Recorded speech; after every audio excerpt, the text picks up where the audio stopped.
Bonjour les compagnons de code, alors parlons peu, parlons bien, mais parlons MVC. Je vous présente aujourd'hui ce concept que je n'ai pas compris immédiatement quand on me l'a expliqué. On me présentait un schéma de ce type, par exemple, hop. Alors je ne suis pas là pour critiquer ce schéma, il est partagé de manière gratuite et gracieuse sur internet, mais les explications du type le contrôleur demande une vue après avoir demandé des infos au modèle, alors quand on connaît c'est facile, quand on apprend c'est quand même beaucoup moins évident. Donc ce que je vous propose, c'est une petite explication métaphorique qui j'espère vous parlera un peu plus et vous fera comprendre le fonctionnement de ce design pattern qui est vraiment à connaître dans notre monde du dev web. Alors, on va partir d'une feuille blanche et on va sortir du monde du dev. Donc c'est parti pour comprendre le MVC dans la vraie vie. Alors c'est l'histoire d'un mec qui rentre dans un bar. Hop, on a un client. Il rentre dans un bar et il passe une commande. Il est 18h30, c'est l'heure de l'apéro. Et il passe une commande au barman. Jusque-là, pas de souci. Le barman, il a toutes les boissons derrière lui et il peut lui servir la boisson commandée par le client. Donc, on a bien notre commande qui est là. Donc le barman prépare la commande et donne la commande au client. Jusque-là, tout va bien.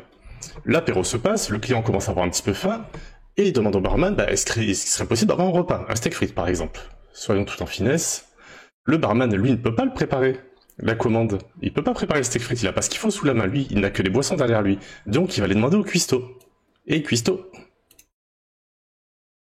est-ce que tu pourrais me faire un steak frites pour le client?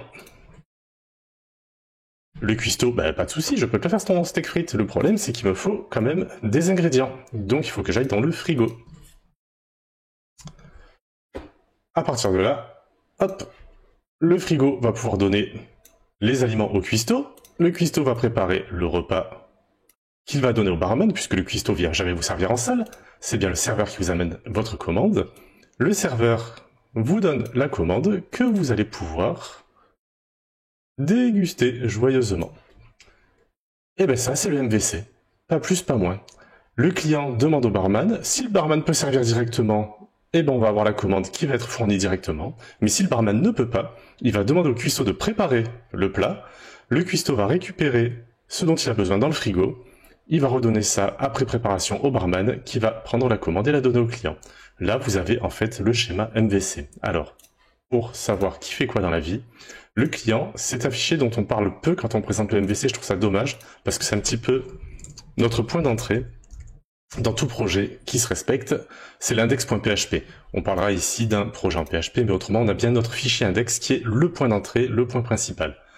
Enfin, le point principal, au moins le point d'entrée. Après, on va avoir ici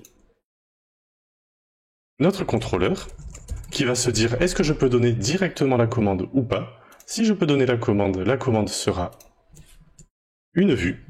Si je n'ai pas les informations requises pour fournir la vue, à ce moment-là, je vais avoir besoin d'appeler mon modèle. Le modèle, ce sont les instructions, les requêtes qui vont faire appel à la base de données. Une fois qu'on a récupéré les informations dans la base de données, le modèle va les retransférer au contrôleur, qui va redonner et préparer la vue, et on va la voir affichée sur notre index.php.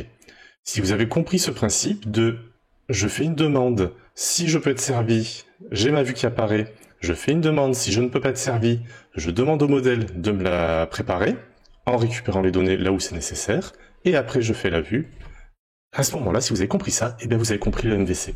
Si à la place du client, on a un livreur maintenant, le livreur laisse un carton au barman, au contrôleur, qui le donne au cuistot, et qui va mettre la marchandise dans le frigo. Mais en fait, ça, c'est tout simplement un formulaire. Quand un client remplit un formulaire, ça va passer par le contrôleur, puis par le modèle, puis rentrer dans la base de données. Voilà donc pour ma petite explication métaphorique du MVC. Donc on ne va pas passer outre le MVC, il est très utile et utilisé. Il permet un développement plus facile, il permet un maintien plus aisé. Et pour le mettre en pratique, je vous propose un projet de gestion de cartes de personnages, comme j'ai pu le faire au préalable, sauf que là on va utiliser du PHP, du Bootstrap, on va faire un CRUD, Create, Read, Update, Delete, et le tout en MVC. Donc je ne vais pas vous coder ça sauvagement, mais l'architecture, je vais bien vous l'expliquer, on va mettre tout ça ensemble en place, comme ça vous aurez un modèle prêt à être utilisé, vous aurez un modèle sous la main, mais aussi vous aurez compris comment on le met en place, parce que je vais essayer de vous expliquer toutes les étapes qui mènent à ça. Je vous dis à la prochaine vidéo, compagnons de code.